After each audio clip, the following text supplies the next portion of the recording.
नमस्कार। आज हम बात करेंगे अभिषेक बनर्जी की।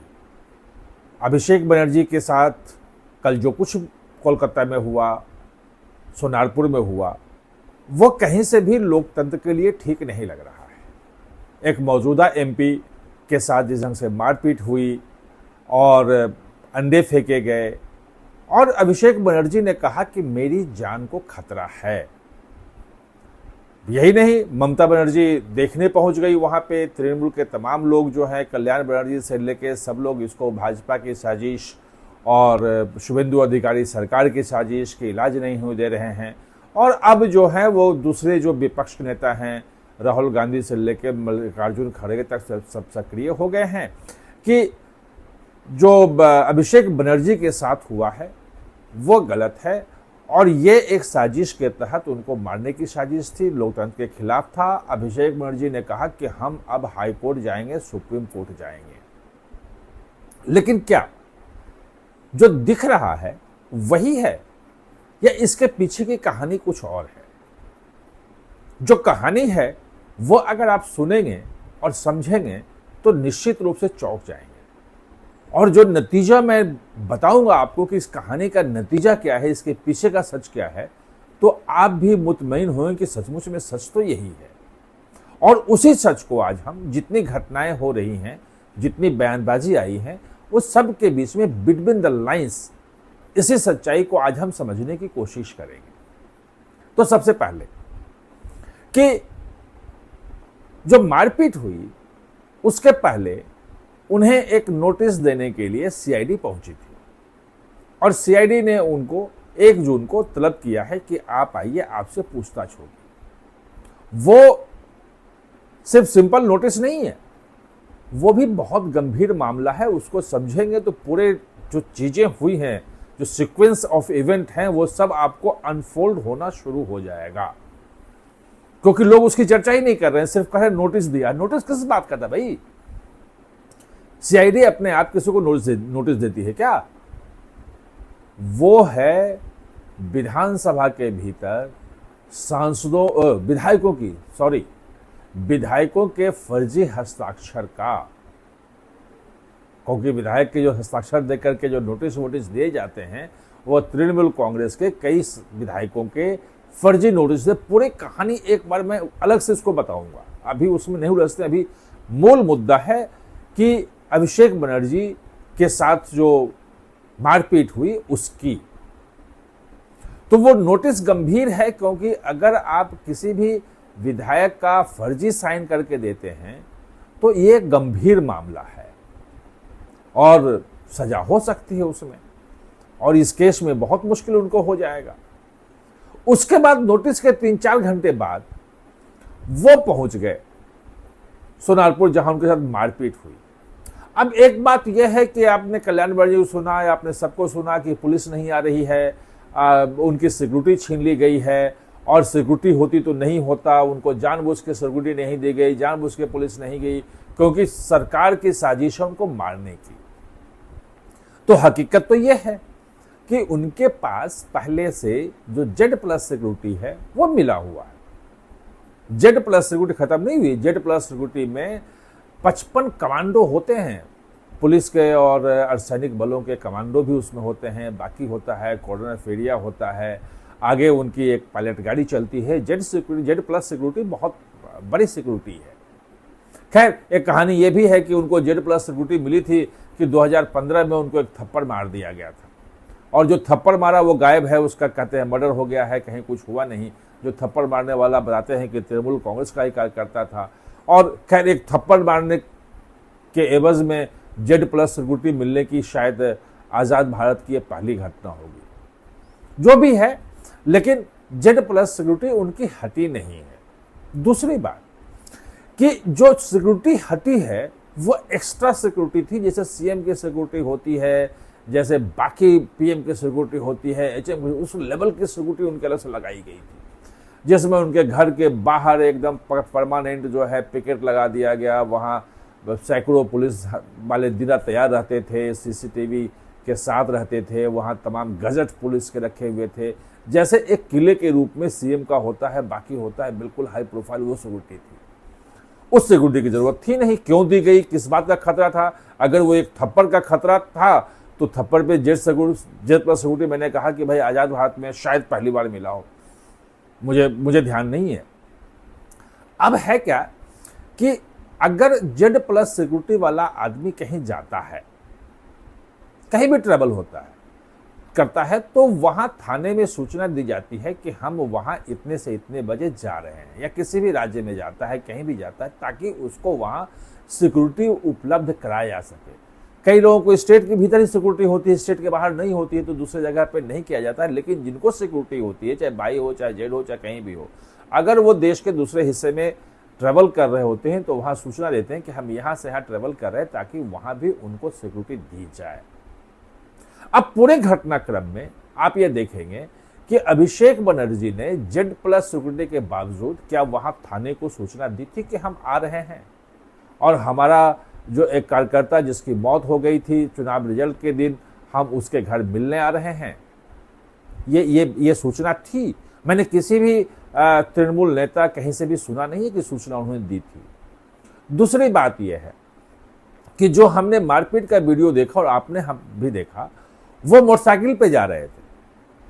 सवाल यह है कि जेड प्लस सिक्योरिटी का आदमी जिसके चारों ओर 55 कमांडो होते हैं, वो मोटरसाइकिल से कैसे जाएगा और क्या जाएगा? और उसके पास क्या जो सिक्योरिटी में जो लोग रहते हैं वो मोटरसाइकिल से चलते हैं? यानी कहीं जानबूझ करके जो सारी सिक्योरिटी को छोड़ तो नहीं दिया गया। जो मैंने पता करने की कोशिश की तो मुझे यह बताया गया कलकत्ता से कि दरअसल वो गाड़ी से ही जा गए थे वहां, और गाड़ी पे जब काले झंडे का प्रदर्शन होने लगा, वहां विरोध उनका हो रहा था। क्यों हो रहा था इसकी थोड़ी चर्चा कर लेंगे थोड़ी देर में। तो उसके बाद उन्होंने अपने गाड़ी छोड़ दी और मोटरसाइकिल से वहां से चले। यानी कि जब आपको खतरा है, आपका विरोध प्रदर्शन है, तो गाड़ी में आप ज्यादा सुरक्षित हैं।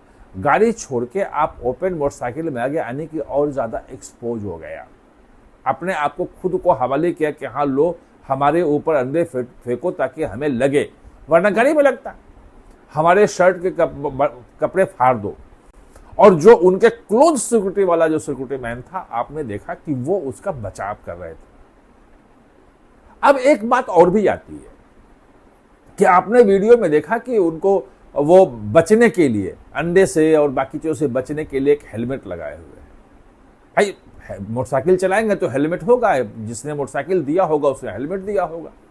लेकिन वो हेलमेट क्या मोटरसाइकिल और स्कूटर चलाने वाला हेलमेट था? वो तो क्रिकेट खेलने का हेलमेट था। अब यह बात यह है कि वहां पे अचानक क्रिकेट का हेलमेट उनके हाथ में कैसे आया, उनको किसने पहनाया?